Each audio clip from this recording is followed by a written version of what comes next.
Fie minia. Long live God Almighty. Long live the baby mine. One time. So come go to Jenny Mumpire. So come we are fire. I'm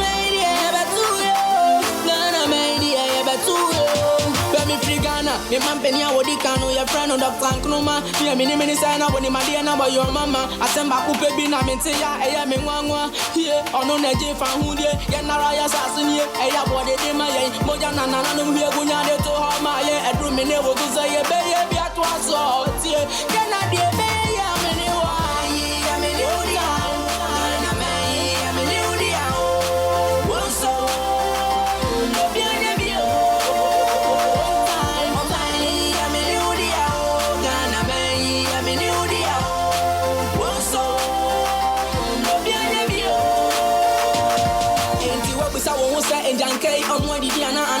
say ray obiane wo enani ajana enti yem fezi kan ton sa fangu from na mo frani na kom na yen to jo mo kan fo ya wo sa ye kan na no mo da bi so wo jidi bi di wo sa me nu ne di gana sidi obi a pe bi yenti na to ye ni greedy abra janka biti baby ana ka wo ko su ko bi bia ye ko bi ni mi di bia wo ya wo na wo su wo nya pe ne wo si ma ba ko yen de bia to sa na nku tie kan dan so wo ko parliament akona ko ana zo sa mu to me kam ko to ma pa wa me pa janka ko ya ba wa na sa ma sa bi bia wo me pan ko sha bun sam ta wa anya sa na ko ti pa wa ho na ko tra abanka wa when me nyansa se benye ba na ye kasa kwa meyi ye ya do mi pa uri sumuntie nyana mai pana ye meyi ya me ni uri.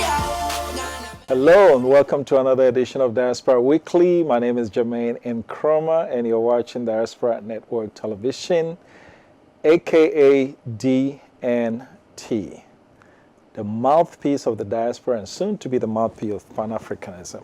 Today I have a great guest. Great. Doesn't even begin to describe him. But you know what? As usual, before you meet him, we got to go through the jangle. So stay tuned for the jangle.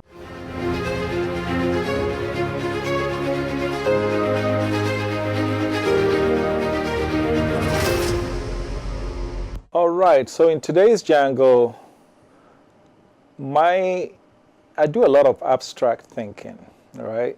And sometimes I sit down and I wonder, I said, what is wrong? What did we do wrong as black people? Why is it that we always find ourselves in the short end of the stick, at the bottom of the ladder? Doesn't God like us or what? I mean, what is it? And I've been tossing this thing in my mind for a long time. And guess what? I think I found my answer. You see, in the history of the world, in the history of humankind, when the anthropologists will tell you how the human species have evolved, we've evolved over thousands of years. Out of this time span, we, the current people on the planet now, we are occupying a minute fraction of that time period. So we are witnessing a time period when black people happen to be at the bottom of the ladder, right? But when you look at what's happening in the world today, intermarriages and everything, whites marrying blacks, blacks marrying Japanese and everything, and even at the local level, Ashantis marrying Fantis, Fantis marrying Houses, Houses marrying Airways, Ghans. It just dawned on me that, you know what? All the time that I was asking why, doesn't God like us? He was just laughing, saying, my son, you just don't know my master plan. I think God's master plan was simple. Create the word in a certain way, and then over a period of time, mix them up. So look at 100, 200 years from now, who would be pure white? Who would be pure black? Who would be 100% Ashanti? Who would be 100% Ga? God is just going to mix all of us up. So I predict to you that none of us will be here around 200 years from now. But I predict to you when that time comes, racism will be out of the window. Tribalism out of the window, because all of us are going to look the same. And for me, I think that was God's master plan after all. But it took tossing this thing around in my mind to figure it out. So for today, That's my jangle. Stay tuned. We'll be right back, and you'll meet my guest.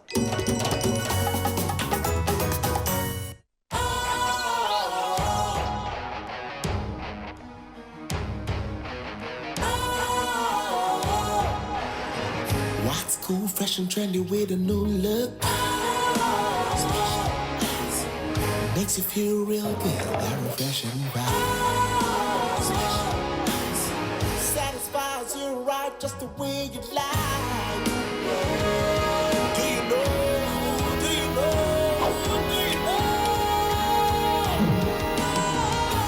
You gotta do it alone. Specialized makes you glow. Anytime, anywhere. Specialized, feel different. Always think specialized.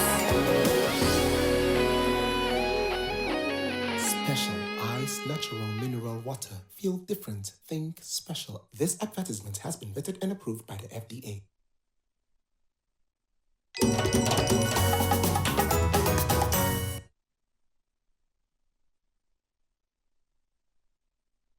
Hello and welcome back. This is special edition of Diaspora Weekly. Did I say special? Oh, maybe I was reading this. See the special ice. Great stuff. Let me take a sip. Can I take a sip, producers? Great stuff. Try it and you see what I'm talking about. Today, we're happy to be joined by an amazing guest, Ponce Ferguson. Yes, sir. Your story, we'll get into it. Yes. But you sent me a video, and I looked at that video. I said, "Now that's a new one." Broadcast journalist. Yes. Legal interpreter. Yes. Okay. Is there anything else you have under your sleeve that we don't have? Just those two, journalist and an interpreter, language interpreter. For many, many years, I was a language teacher, also instructor. Okay. With the Richmond Public Schools district in Richmond, Virginia. Okay. Those are the only things that I've done. You know, there are a lot of other things that skills that along the way we have picked up. Okay. But professionally. Journalist and a language interpreter. So language, how many languages do you speak? I speak. Okay, I speak 3 different languages, 2 native, 1 more or less French. Okay. But Spanish. Spanish is my other language, and of course English. Spanish is my native language, and I think I should also say that English is also my native language. Right. There was a time that it would be difficult to think that you can have 2 native languages, but these days, in these days, you can have 3, 4, and so on. But yeah. So while on the subject of native language, I know in Ghana, national language is English. Yes. But we have local ones, Tree, Fante, and all that. Yes. In Costa Rica, I know nationally is Spanish. It's Spanish, yes, that's correct. But do you have local ones? Yes, we do. As a matter of fact, the Jamaican patois is spoken in Costa Rica and the Atlantic coast. Okay. And then you have the Amerindians who speak local native Indian language. Or dialect is what they call them also. Those 2 are the other languages that are spoken other than Spanish. Of course, you have, the street languages and things like that, becomes part of the... Yeah, it's like you mix them all. You mix everything up, yes, exactly. Yeah. Exactly. But let's start with knowing you. Yes. I mean, what is your story, Ponce Ferguson? Okay, as you said earlier, I am a journalist. I graduated from Connecticut School of Broadcasting and Virginia Commonwealth University. Okay. And I also I picked up along the way skills on online schooling from the University of California, Berkeley, and University of London. Those back in the States, though. This was back in the States. Yes. Where were you born? Right. I was born in Costa Rica. Okay. However, I migrated to the United States at an early age. Okay. Most of my life I've lived in the United States, but my earlier days were in Costa Rica. My infant to early teenage were in Costa Rica. My adult life has all been in the United States. Okay.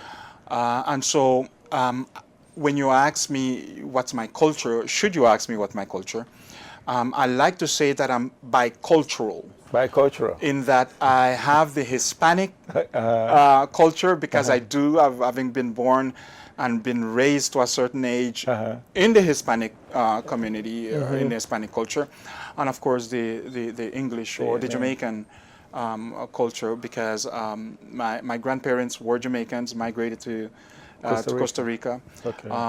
And so I like to say bicultural.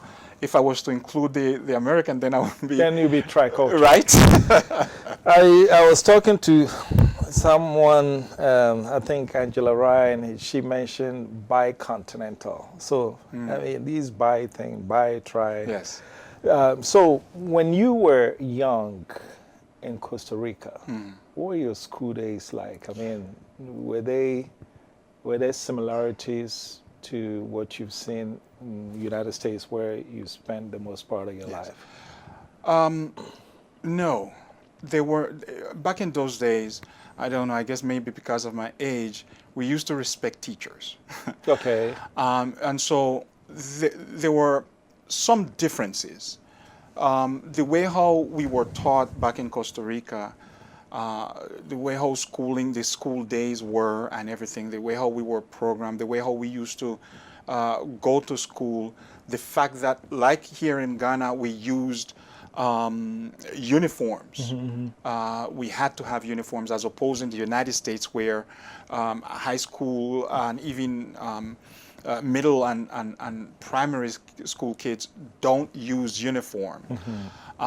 In Costa Rica, we did. It's part of what the system is. Okay. And so there were not many similarities, quite frankly. Between Costa Rica and the United States. And like I was telling you earlier, I had been a teacher for 16 years in the Richmond Public Schools system, and I can tell you, being on both sides, so to speak, of the coin, that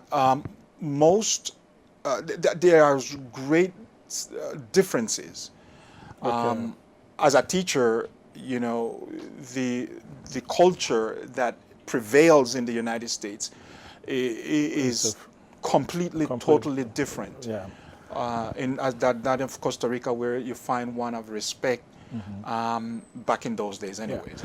You're in Ghana, where if you meet the average person who point Costa Rica on a map, they will probably not be able to tell you. But you must be the only Costa Rican in Ghana. Do you know of any other? Good question, by the way. That's a good question. I was reading I was talking to someone the other day on Facebook. And they told me that somebody from the town that I'm from in Costa Rica lives here in Ghana.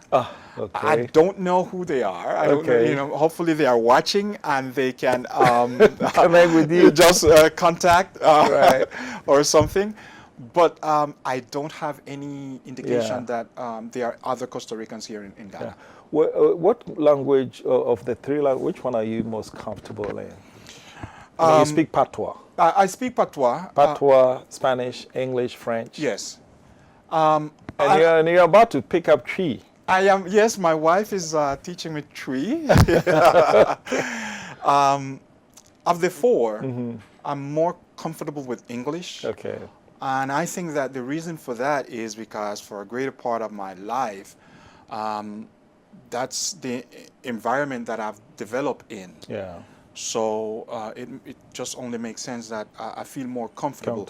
Yeah. I am very good as an interpreter. I have to be good pick your words carefully with the interpreting. Because you can send somebody to jail. Exactly. Wow. So I am very comfortable with Spanish, is what I wanted to say. But In my everyday life, I feel more comfortable with English. So in Costa Rica, Yes.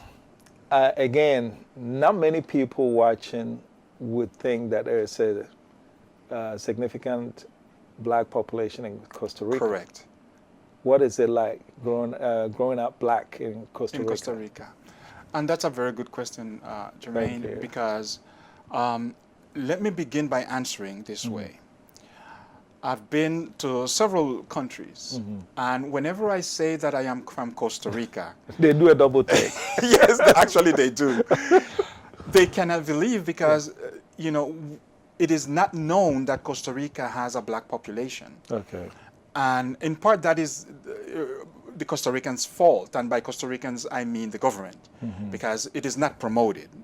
You know, What's your percentage? the percentage Costa Ricans of black people in Costa Rica is around between 7 and 8% of the population. Costa Rica have a little over or a little under 5 million inhabitants, and so whatever the numbers are for that, from 7 to 8%, 3 to 400,000. 3 to 400,000, and so that's the population, the population of the black people in Costa Rica. But there is something very interesting that has been happening, I would say, since the 70s back to the present day, where there is a lot of mixing of the races, so to speak. I don't like use the word racist, but there's a lot of mixing of the races where you have a lot of mingling between blacks and Hispanics. Okay. And so now And that's not frowned upon, right? it is not frowned upon, no. Okay. It is accepted. Okay. It is very much accepted. And the thing that does, as anywhere else, you know, either it decrease one of the races. But you know, as they say, when the black a percentage of the black, you know, my friend gave me the best. You say if you take a white paint, right? Yes. Yes. And you drop just a drop of black paint in yes, it, it's no longer white. Exactly. But if you have black paint and then you drop just a drop of white, You need more than white. it one drop. Yeah, it Yes. wouldn't make a difference. It's still black. Yes. So is it the black genes that's so if a black and a Hispanic mix, chances are the offspring is going to be looked upon as black, right? And that's how it is looked upon. Okay. Yes. And although we call it, in some cases, we call it mulattoes. Mulattoes, okay. Right. But it is always look up because the first sign that you see is that of the black person. Yeah. And Do so they exhibit the culture of blacks, the mixed race in Costa to a Rica? certain extent, yes, it does. Okay. Yes, All it right. does. What about racism? Is there any such thing? You know, when I was growing up, I didn't know what racism was. And this is the plain truth. And I did not know what racism was until I went to the United States. So you're telling me in Costa Rica that I guess the blacks and the Hispanics live very, very cohesively. Up until from a certain date to when I was growing up. Okay. Yes. That is how it was, especially in the region, in the Atlantic region where I was born and raised. But prior to 1948, there was strong racism and discrimination in Costa Rica. In 1948 is when we had the Civil War there that changed everything, and to the good. Okay. And so, What was the Civil War about? well, the Civil War was basically you had this president that was in power for years that was driving the country in the wrong direction. And so an army of men, amongst them businessmen, got together, the leader of which was Jose Maria Figueres Ferrer, who led an insurgency, if you will, against the present government in Costa Rica. This is in 1948, and overthrew the government. Okay. He promised that he will restore order after a certain time, 18 months. But before that, during those 18 months, what he wanted to do, he wanted to set the stage for the incoming government. What had happened is that the government that he overthrew refused the elections, which were fair and clear. So that president who was refused the winning side decided that they were going to give him the presidency 18 months, but he wanted to set the stage. He wanted to set the programs that today reign in Costa Rica, social services programs, financial and economic programs that will lift the country out of debt and things like that. After the 18 months, as he promised, he did, in fact, brought the president, who was fairly elected, set him as president, and so the country marched on a steady line. Today, it is considered to be, Costa Rica is considered to be the Central American Switzerland, and they called it like that only because that the year later, after 1948, they dissolved the army. Yeah, I was going to. They abolished. So since 1948, Costa Rica has 49. Costa Rica has never had an army. Never had an army. And you're sandwiched between Nicaragua in the north and Panama in the south. Yes. Panama had a dictator, yes. Noriega. And Nicaragua had another. They still do. Nicaragua had a dictator, Somoza, the Somoza family. So you don't have an army, but you're sandwiched between two crazy guys. Yes. Yes. How does that work? Well, the fact that Costa Rica tried not to get involved in their own national problems, I think helped it a lot. Okay. That on one side. On the other side, there is this unwritten agreement between the United States and Costa Rica. Should anyone try to harm Costa Rica, because of that unwritten agreement, the United States will step in and help. They know everybody around the isthmus know, and they try to stay away. Okay, very good. So, what made you go to the United States? Good education. Okay. I had the opportunity to move to the United States to pursue my education. Okay. And, we say that we're going to go and study, and then after we study and graduate, we're going to come back. That's always the plan. Does it work? It does not work, okay? Let me tell you, everybody, it does not work, okay? So if you have about 100 people with that same plan, you'd be lucky to get 10 that comes back, because you get involved in all these things and everything, and before you know it, you're stuck and you become American, and one thing leads to another. Yes. All right, so tell you what, we're gonna go on a quick break. When we come back, we'll move the conversation to the United States. Yeah, right. This is Diaspora Weekly. My name is Jermaine Nkrumah, and I'm joined by Ponce Ferguson, broadcast journalist and courtroom legal interpreter. Stay tuned, we'll be right back.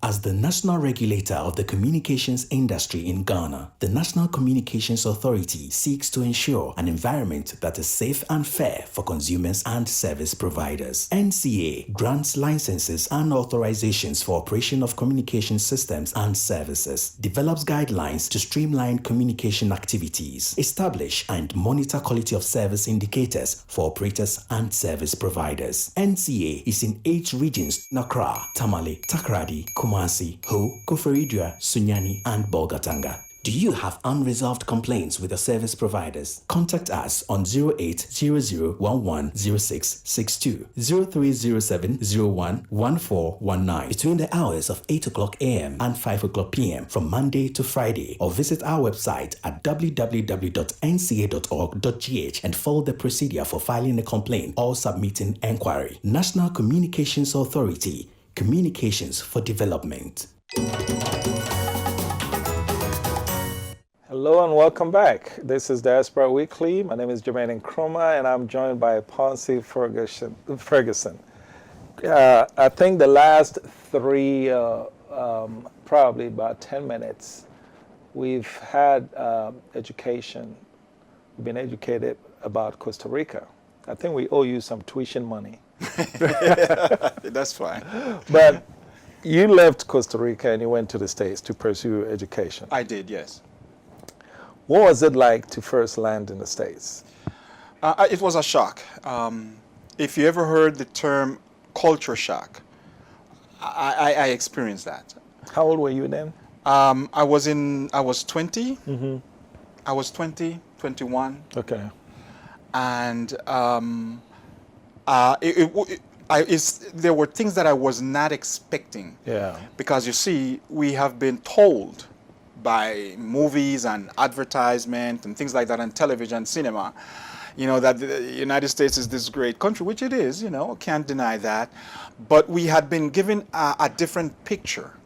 We had, we have been painted a different picture. So when you get there, you're expecting that picture that has been given or painted to you. Well, dollars grows on trees. You didn't find them? No, You want to tell me you didn't find a tree? I didn't. And I didn't find the streets of gold either. Or the picket fences that, you should have. Wow.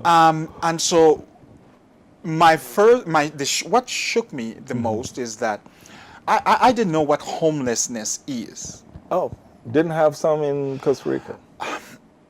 I mean, we had you probably didn't pay drunks. And we had drunkards and the street who we knew, and we knew where they lived. Yeah. So we didn't know what homelessness It wasn't a traditional homelessness that you see. Exactly. Yeah. That's a good way of saying it. And so when I got there and I saw all of these people living on the streets. With their tents and with their everything. tents. Which city did you land in? I landed in New York. Good luck. I landed in New York, like most Limonenses. Limonenses are Limon is the city where I come from in Costa Rica. Oh, okay. That's the name of the city of Limon, or the city of Port Limon. Yeah. And so Limonenses are people from Limon. Limon. Okay. So when most Limonenses land in the United States, It's New York. it's New York 9 times out of 10. Okay. So when I landed there, I wasn't expecting that. I've heard of the Big Apple. Yeah. I was expecting a Big Apple. I didn't see it. Yeah. And so I was like a little bit surprised, to say the least, for seeing something that I was not made aware of. Have you watched the movie Coming to America? Yes. Eddie Murphy. Yes. Did you have that feeling? From the first one, yes. I mean, they were rich guys when they got there, but Right. I wasn't rich. But the feeling itself, the surprise to see what that culture is like. Yeah. Yes, I was surprised. Yeah. And were you on your own, or you went to a relative? Right. At the time, my mom was living there, so I went to my mom and everything else. But at the age of 21, you want to venture out and things like that, which I did, and to get a feel of the city, of the culture, and I think what I should have done is get back on the plane and leave.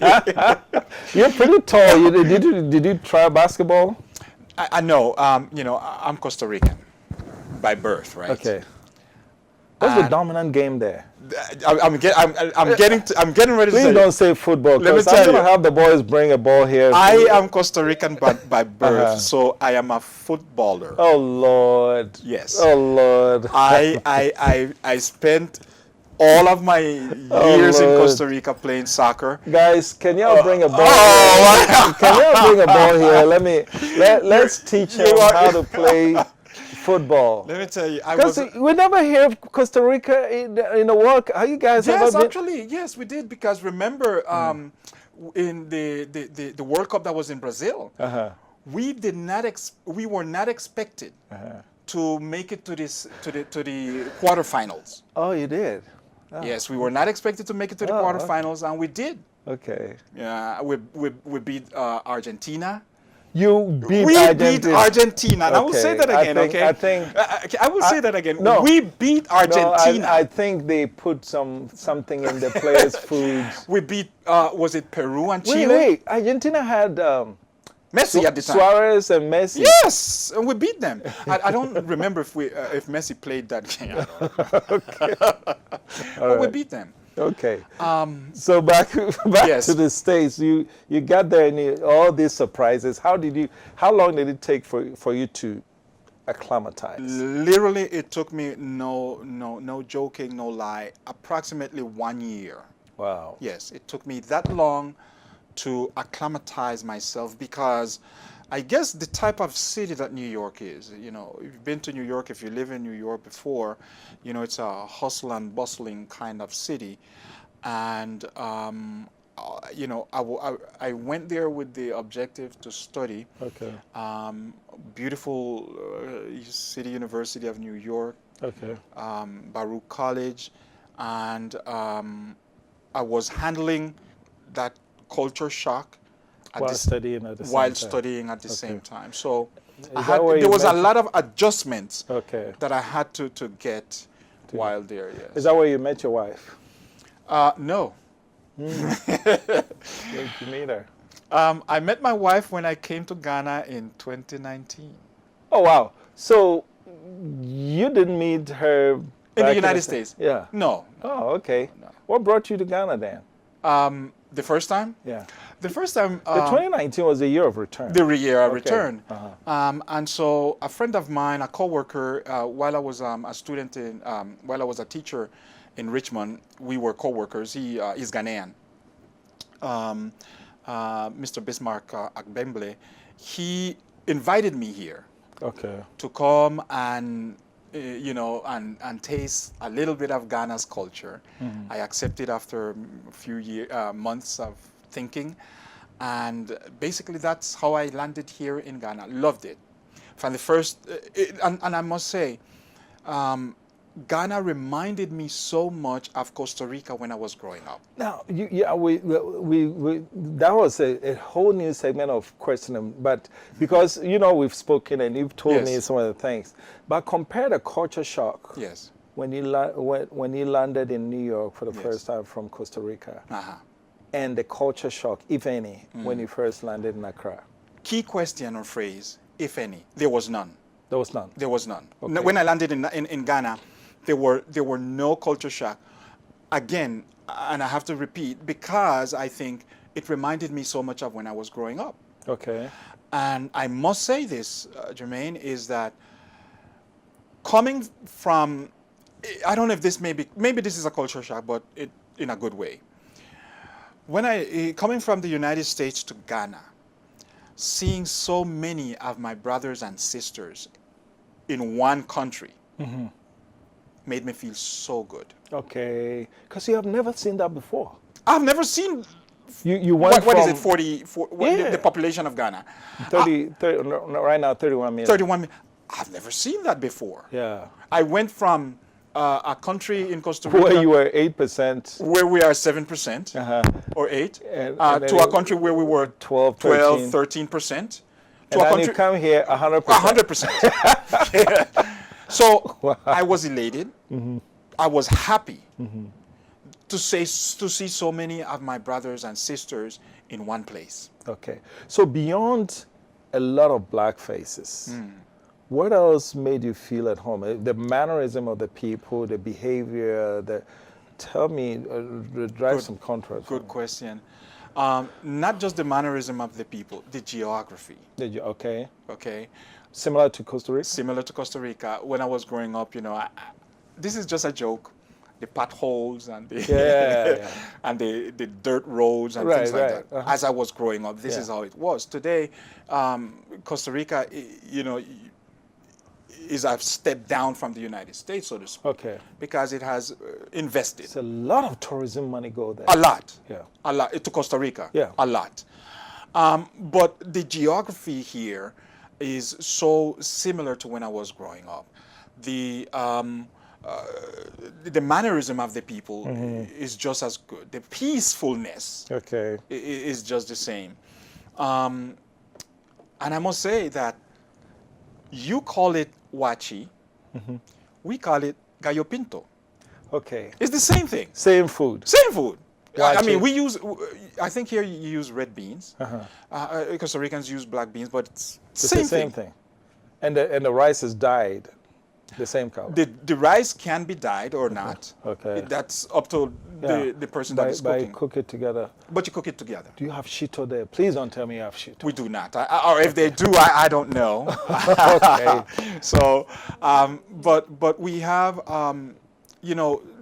the sobolo. Is it Sobolo. Sobolo. Yeah. Am I pronouncing it right? Sobolo. The drink. Yeah. Okay. So the other day I was in the market with my wife and we bought the leaf things that you make sobolo with. Yeah. And she was looking at me like if I was crazy because I was jumping. You know, I can't believe it. I can't believe it. We have, in Costa Rica we call it saril. Saril. Saril. Okay. Which is a Jamaican, you know, we got that from our Jamaican ancestry. And we prepare it a little bit different because we put certain things in there. But it's the same thing. It's the same drink. The same drink. So it sounds to me that, and you told me that the same Waakye is also in Colombia. Colombia. So people don't change that much. Our culture don't change that much. Yeah. I don't think. Because remember, The culture and the when food and we everything. were removed from our land Yeah. and taken to other lands, our culture went with us. Right. And it was passed down from one generation to the next. And that's a good thing, I think. Yeah. So do you think the blacks in Costa Rica, were they original, are they descendants of original slaves, or they migrated from the Caribbean to Costa Rica? Good question. They migrated from the Caribbean to Costa Rica. Okay. A great number of that 7 to 8% of Africans in Costa Rica, or black people in Costa Rica, it came from Jamaica, from Trinidad and Tobago, from Barbados. A great many of them came from the West Indies. Okay. Not a great many. All of them came from the West Indies. So by the time they got to to Costa Rica, that slavery part of them had been, I don't want to say lost Okay. or forgotten, but it wasn't there. Sure, sometime before that, Costa Rica did have exercised some form of slavery. But at the time when Jamaicans and the West Indians came to the country, by that time it had been abolished. So when you came in here in 2019, Yes. what made you decide to live here? I see that smile.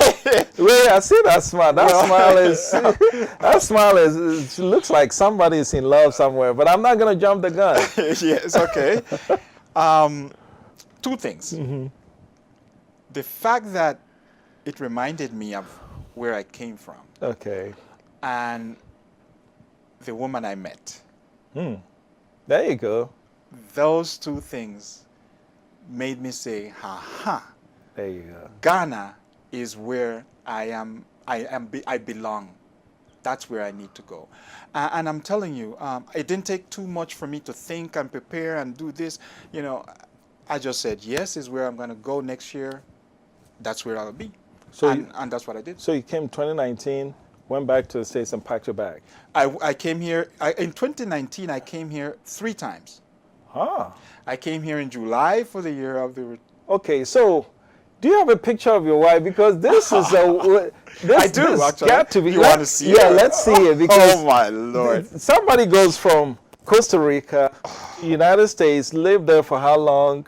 In the United States, oh my Lord, for over 30 years. I came in July, I came in August, and then I came in December.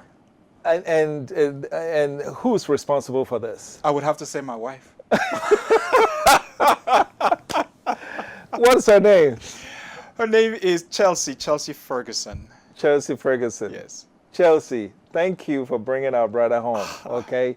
If anyone gets on a plane to come to Ghana in July and then goes back and then come, you have Ghanaian born who don't make 3 trips to Ghana. And then you come here and Chelsea captures you. I was Mesmerized. by her. That is just it. I was mesmerized by her. But I must also say, in truthfulness, I love the country that I saw. Okay. So it's a combination. A combination. All right. Yes. You have 100%. You have 100% of love. Yes. divide them up between the country and the girl? I must say, if I want to sleep peacefully tonight, I must say, 95% is my wife, and 5% is God. Okay, now she's not watching. Now give me the real number. Okay, she's not watching. She's not watching. Okay, now. 50 and 50. All right. You know what? On that note, we'll go on a quick break. When we come back, we will try to draw more contrast between the two countries. This is Diaspora Weekly. My guest is Ponce Ferguson. Stay tuned. We'll be right back. We wake up every morning to different stories from politics, business, sports, and entertainment.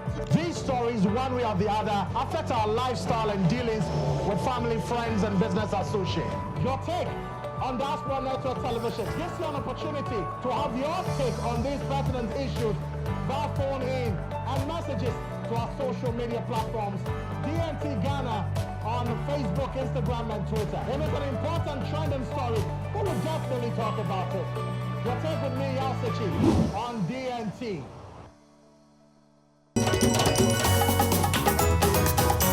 All right, welcome back. This is Diaspora Weekly. My name is Jermaine Nkrumah. I'm joined by a man in love, Ponce Ferguson. And you've been in Ghana since 2019. Yes. Came here the first time in July, made 2 more trips because of Chelsea. Chelsea, thank you again. But now that you've been here, Yes. how has been the experience? It's been great. I have no complaints, no regrets. It's a learning experience still for me, of course. You know, it's although, as I said earlier, it reminds me so much of my country. Still, it's a different culture, and I'm still learning. And so, but so far, it's been wonderful. And I'm just cruising along. Yeah. So professionally, what are you doing right now? Well, what I do right now is I do websites. I'm a website developer. Okay. As also. Okay. And I also do remote work with translation. Okay. And so those are the 2 things that I'm doing as of right now. Okay. When you speak, I think you still have the Jamaican type of Yes. accent. What reactions do you normally get? I mean, I'm sure already you're taller than the average Ghanaian. Right. And so how do people react to you when they see you and then you speak and you interact with them? The reaction, I think, is one of surprise because, like you were alluding earlier, you know, unless I speak, you would think I'm Ghanaian. And so I think at first they think I'm Ghanaian, but then when they hear me speak, they are surprised. Yeah. And but I think it's a good surprise. It's nothing funny. I mean, they laugh and things like that, but it's Right. nothing insulting or anything like that.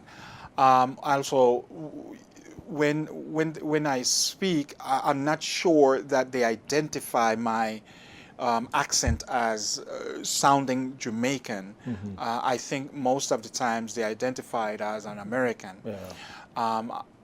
Unless you're an American or unless then you you've can lived tell in that American, then you can tell. Yeah. But and I've spoken not just to Ghanaians in my travels to people who are not American, and they think that I am American because they have not they don't necessarily know the difference with the American accent and that of a Jamaican. Yeah. And the food. Besides Waakye, any other ones that you struggle? Well, struggle? No. No, I mean, have you struggled with any other foods? My only struggle. Okay, I'm a vegan. Okay. And my only struggle is that wherever I go, there's a lot of meat. Yeah. But my favorite dish is kelewele. Do you have something like that in Costa Rica? No. No. Okay. No. We have fried plantains, but they're not prepared like they prepare it here. Okay. And so kelewele with waakye is my favorite. You have yam? Oh yeah, we have all the different type of So yams. everything, all the foods here, is there anything you've seen here that's not? No, surprisingly, I must say this though. everything that I've seen here, we have it either in the United States or in Costa Rica. Okay. But I must say that surprisingly, things that I've seen or had in Costa Rica, I don't find it easily here. Okay. Certain greens, Okay. kale and things like that. Yeah. I don't find it here. I know I went once to a supermarket, and when I say supermarket, Come to think of it, I've never seen kale in Ghana. I've seen it, but in one of the the Supermarket. malls at the supermarket. Okay. Or the supermarket at the All mall. right. In Ghana, we pride ourselves with our hospitality. Yes, I mean, I'm putting you on the spot. that's okay. Have you experienced it, or is it an illusion? It is not an illusion, I can say that. I've experienced the Ghanaian hospitality. I've gone to, I don't know if I should say this, I've gone to the extent of saying that Ghanaians are too hospitable. Because the reason why I would say that is foreigners can take advantage of that hospitality. Yeah. And it is good and is nice. I like it because I know that I'm not going to do that. But I have seen where other people can take advantage of that hospitality. Yeah. But it is not a misconception. Yeah. All right. So it's real. It's real. Okay. It's real. So you grew up in Costa Rica. You spent the bulk of your life in the United States, Yes. and now you're in Ghana, married to a Ghanaian woman. Yes. Where you plan on retiring? Good question. My first choice, mine as an individual, is here in Ghana. Hopefully in Takoradi. Okay. Been to Takoradi a few times. Love it. Okay. Now I have to include my wife, right? Right. And the kids too. And the They're kids too. coming up. Would be Costa Rica. Okay. Yes. And the Atlantic coast in Costa Rica. Okay. But, That's good. But if it's up to me, I would like to remain here in Ghana, if not in Takoradi, at least in the. So your wife had the choice between United States and Costa Rica, and she prefers Costa Rica. Yes, Okay. that is correct. That's good. That's interesting. Yes, that is correct. All right, the final few minutes we have, let's talk about Pan-Africanism. Yes.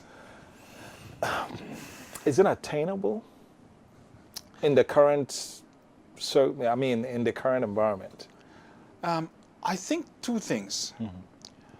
One is there is a certain kind of education that those of us who do believe in Pan-Africanism have to do with the rest of the diaspora, because the diaspora, or all of it, does not really believe in Pan-Africanism. Yeah. Why do you think that is, though? Because of comfort, I think. Yeah. I think that we've lived now in the Western world. We've gotten so comfortable in our box. We have gotten so comfortable with what we have that we cannot think outside of the box. But it's only natural, though, that you when you meet a Costa Rican, the bonding is a shorter period. It takes a shorter period to bond than if you meet a Ghanaian or a Tanzanian or a Senegalese. That is correct. So, like you're saying, maybe we need to work hard at it. Yes, I think that we need to work hard and very fast. Okay. We need to work hard and fast on the education or re-education of our diaspora, because we have other cultures that are moving into the continent, that are taking over the place that we should be doing. Other cultures are doing it.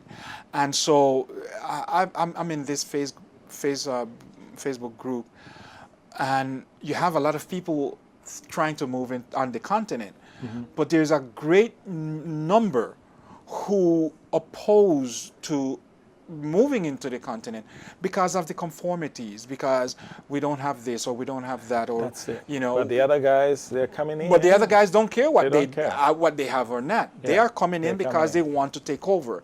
And what we need to tell our brothers and sisters in the diaspora is that whatever you have over there in wherever you are in the Western world, you can come here and either make it, help make it, or bring it or help bring, but our place is here on the continent.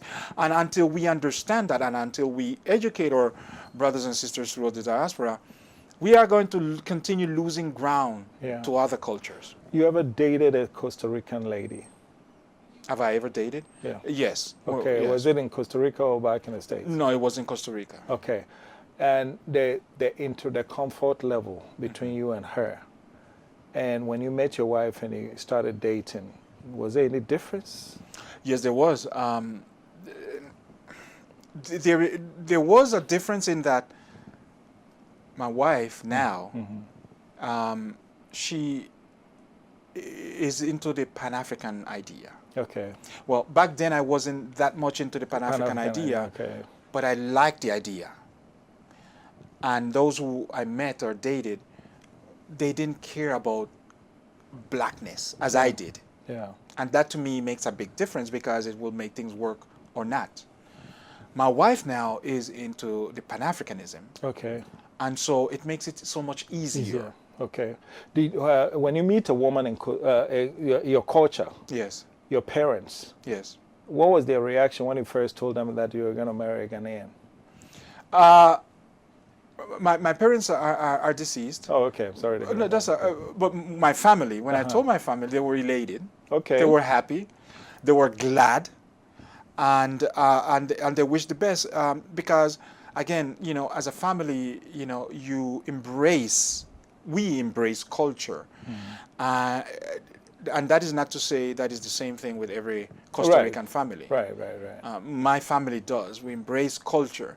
And so it was a great thing when, you know, I told them that, you know, I was going to get married to a Ghanaian. Okay. And quite frankly, they can't wait to come over here. Oh, really? Yeah. That's good. Yeah. So what, besides education, because see, right now, African unity is non-negotiable. Right. And what's it going to take to let people know? That right now, you still have people in certain countries want to secede. Yes. We have 55 countries. We're trying to bring them together. And others want, inside, like here in Ghana, they have Transvolta, Togoland. We want to get. Yes. What's it going to take? It's going to take, honestly, it's going to take the same kind of revolution that every successful country went through. Can you revolutionize love? Yes. For one another? Yes, because for the greater good, some may have to do that. For the greater good, we may have to do that sacrifice. Because otherwise, we are losing this beautiful continent. Have you paid attention to leadership on the continent since you've been here? Yes, especially in the western part of Africa, I have. And what do you see? Unfortunately, I don't see much good. Okay. Compared to leadership in Latin America? I wouldn't compare the leadership here with Latin America only because, on the western, or even on the continent with Latin America, only because it seems to me sometimes that they are made of the same thing. They are made of the same material. Okay. Where the rights and the duties and the responsibilities that they should have with their people is nowhere on their list of priorities. Okay. Same thing in Latin America. It's the same thing. Okay. So it is difficult to compare those two because I'm comparing apples with apples. Okay. All right. So did you ever, when you were back there, did you ever see a black president in any of the Latin American countries? No. What Costa Rica started to do, and what it did to this day, 3-4 years ago, it elected its first black vice president. Okay. Which is a female. Okay. Is that the first in Latin America? It is first in Latin America. Okay. We've had female presidents in Latin America. We've had female vice presidents in Latin America, but we've never had a black person that is one step away from the presidency in Latin America. We've never had that. That's and good. so this is the first time. Now, of course, if we are going to talk about the West Indies, of course, the West Indies is a little bit different because we've had, the population there is greater, in terms of black people. But in terms of the isthmus of Latin America, we have not had anybody that close to the presidency that is black. Okay. You're going to speak on behalf of Costa Rica.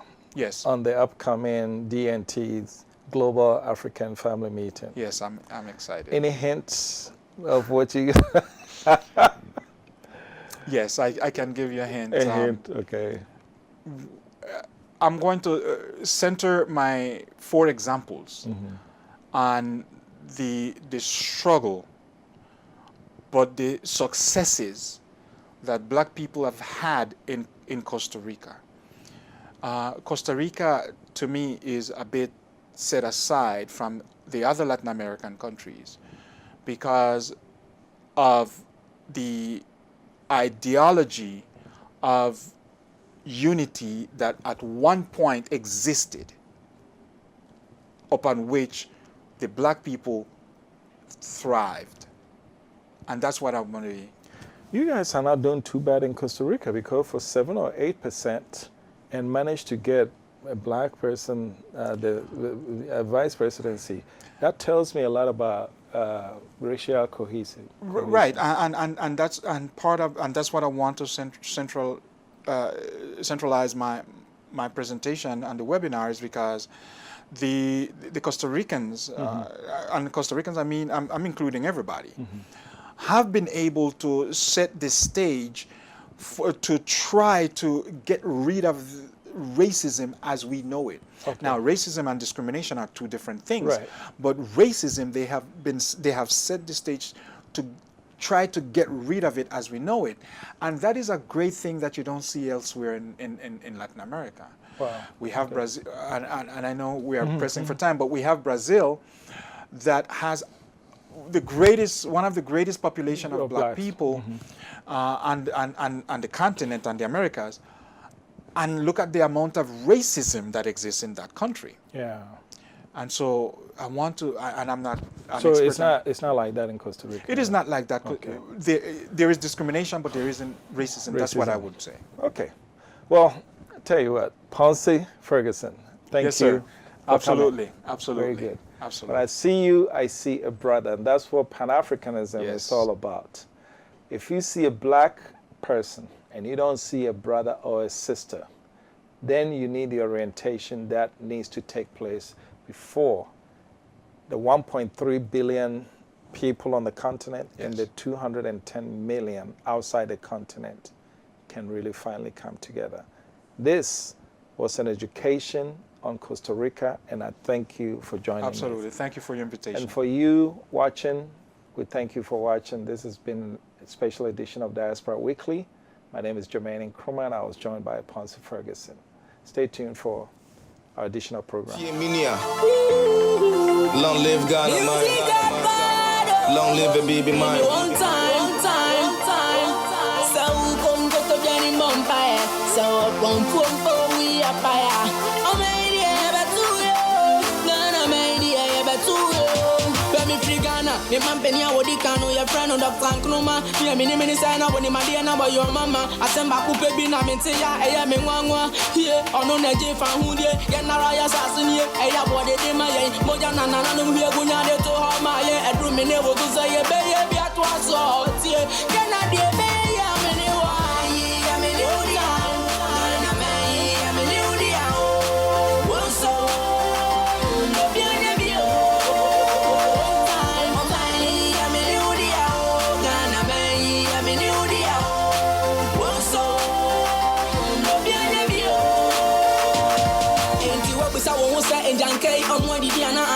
Say Ray Obiana wa and then Yana into young Physican Tons of Fangu from Nemo Frayina, come Nayan to Jomon Campo Yamusa, Yakina, no Debbie, and so did be.